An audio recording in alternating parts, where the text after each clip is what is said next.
Olá, meus babies do nono ano, como é que vocês estão? Tudo bem? Já tô com saudade de vocês. Não é mentira não, tô com saudade de verdade, tá? Eu brigo com vocês, dou uns esporros, mas vocês sabem que vocês moram no meu coração, eu gosto de vocês demais. Então, né, infelizmente a gente teve esse problema, né? O mundo, né, tá vivendo esse problema dessa pandemia do Covid-19. E a gente vai ter que ficar esse período em isolamento, né? É óbvio, né? A escola não vai poder ser frequentada, mas estamos tentando arrumar formas de manter contato, formas de continuar nossos estudos. Né? A gente não pode parar de aprender. E aí, o estudo será feito em casa, né? Esse estudo à distância, esse ensino à distância é uma prática que os colégios encontraram para poder continuar aí o ensino, né? A gente não vai poder parar. Então é isso, assim. Primeiro, queria desejar que vocês fiquem bem, né? Desejo que vocês cuidem das pessoas queridas. É um momento delicado, tá? É um momento realmente complicado, então fiquem em casa, fiquem em isolamento mesmo. Não saiam, só saiam se for necessário. Aproveite para ficar em casa para estudar, tá? Vê também o filminho que gosta, aquela série que gosta, joga um pouquinho, mas estudem. Peguem aí os horários das aulas, façam realmente os estudos durante os horários das aulas, tá? Ah, terça-feira, primeira aula era de matemática, você vai estudar matemática. Quarta aula de português, vai estudar português.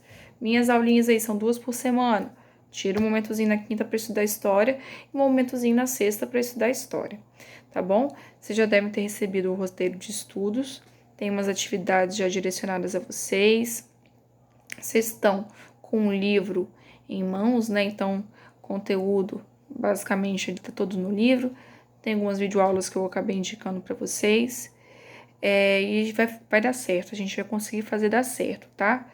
Estarei aqui para tirar dúvidas, tá? Sempre que precisar, estarei aqui para tirar as dúvidas de vocês e a gente vai estudando dessa forma.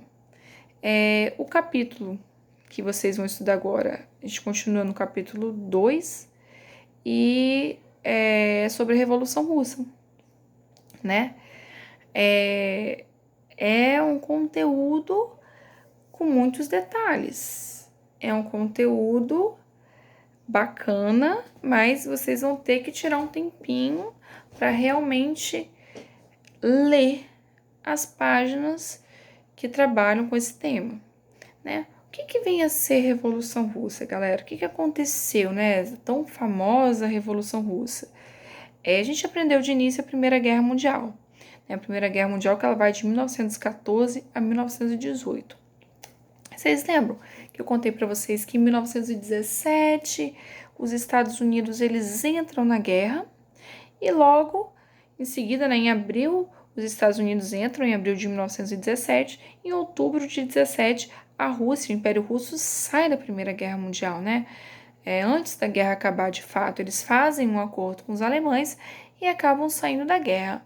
Então, o que aconteceu para o Império Russo sair da Primeira Guerra Mundial? Foi a Revolução Russa, tá? O que vem a ser essa revolução? Né? O que acontece? A Revolução Russa, basicamente, vai ser uma revolução de trabalhadores comunistas lá na Rússia, tá? Uma das atividades aí que eu pedi para vocês é que vocês pesquisem, né, o conceito básico de comunismo. Vocês no nono ano, eu já entendo que vocês têm uma noção, né, básica do que vem a ser o comunismo. Vocês já devem ter estudado em filosofia ou até também na disciplina de geografia durante o 8º ano.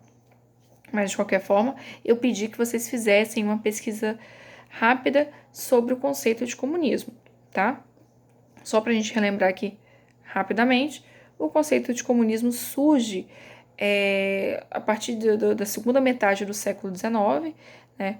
Principalmente com o filósofo alemão Karl Marx, e ele vem com a ideia de que os trabalhadores eles deveriam pegar o poder político, tá? Através de uma revolução armada, e depois de conquistar o poder político, eles deveriam tomar todas as formas de produção. Então, na ideia de uma sociedade comunista, não deve haver uma forma de produção privada. A forma de produção deve ser toda estatal, deve ser toda do Estado, toda do governo. Então, por exemplo, uma fábrica de tênis, né? Não deve ter um proprietário, deve ser do governo. Então, as propriedades privadas, elas acabarão. Isso no ideal de sociedade comunista. Tudo bem? Para que isso, professor? Então, o objetivo de Karl Marx, quando ele escreveu essas ideias comunistas, era justamente tentar acabar com a desigualdade social, né? Aquela ideia de o capitalista, né, o burguês, o dono da fábrica, explorando um trabalhador da fábrica. Então, na teoria dele, ele dizia que a ideia de uma sociedade comunista era trazer uma sociedade mais igualitária, onde não houvesse diferenças de classes, não houvesse o dono da propriedade explorando aquele que não tem capital, aquele que não tem um dinheiro, né, que seria o trabalhador, vendendo sua força de trabalho. Então, basicamente, seria isso. Karl Marx ele acreditava que essa desigualdade social ela era uma praga para as sociedades ocidentais e por isso o capitalismo ele tinha que acabar, né? Que a sociedade comunista ela ia chegar uma hora ou outra porque a sociedade capitalista não conseguiria sobreviver porque a sociedade capitalista ela produz desigualdade social. Essa era a ideia. E o que acontece? Essas ideias comunistas produzidas na Europa, elas começam a avançar, a se espalhar e tal, e elas chegam até a Rússia, né? E o que era o Império Russo ao final do século XIX e início do século XX? O Império Russo era um império agrário. A Rússia, perante outros países europeus, outros reinos europeus, ela estava atrasada. Tá? Era um país que ainda tinha características feudais. Vocês lembram lá do sistema feudal que a gente aprendeu no 7º ano? Então, a Rússia ela ainda vivia, grande parte da Rússia ainda vivia meio que nesse sistema feudal, assim, né? Vamos importar um pouco um conceito lá da Europa Ocidental, né?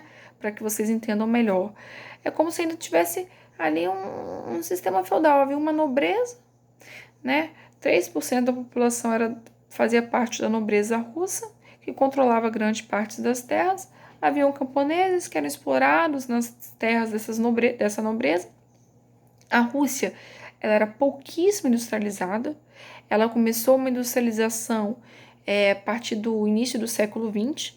Então, a Inglaterra ali na Revolução Industrial já estava com indústrias desde o século XVIII, então a Rússia só no início do século XX, e ainda essa industrialização russa do início do século XX era uma industrialização que vinha de fora, tá? Países europeus vieram investir dentro da Rússia. Então, haviam poucas indústrias, e as indústrias que tinham eram do capital estrangeiro. Então, a Rússia era um país muito desigual, né? Havia aí uma pequena parte da população que concentrava a grande parte das terras da Rússia, né? A maior parte da população era de camponeses analfabetos, que eram explorados, muito viviam em condições realmente miseráveis, com poucas coisas para comer, né? Uma vida muito ruim. E em algumas cidades, desde o início do século XX, já tinha uma industrialização, tinha algumas indústrias, mas mesmo assim esses trabalhadores eram explorados nessas indústrias. A média de trabalho era de 14 a 16 horas por dia, salários baixíssimos, né? Então era uma situação muito precária da população russa nesse momento. Politicamente, a Rússia era comandada pela família dos Romanov, tá? Nicolau II era o monarca nesse período, a gente vai chamar de czar, tá? É o termo utilizado para o líder político russo, né? A Rússia era uma monarquia absolutista, tá? E o czar Nicolau II era o que comandava, né, desde o início do século XX até o período da Revolução Russa mesmo, em 1917. Ele comandava tudo, né? Praticamente, ele era um monarca absolutista, então czar Nicolau II tinha o controle de tudo, comandava tudo, e assim era há muito tempo na Rússia. O que vai acontecer, gente? Em 1905, acontece um episódio conhecido como Domingo Sangrento. lá na Rússia, tá? Vai ser uma manifestação, vocês vão ler melhor no livro, nos vídeos que eu indiquei, mas já vou adiantar. Vai ser uma manifestação de trabalhadores, marinheiros, né? Então, trabalhadores industriais,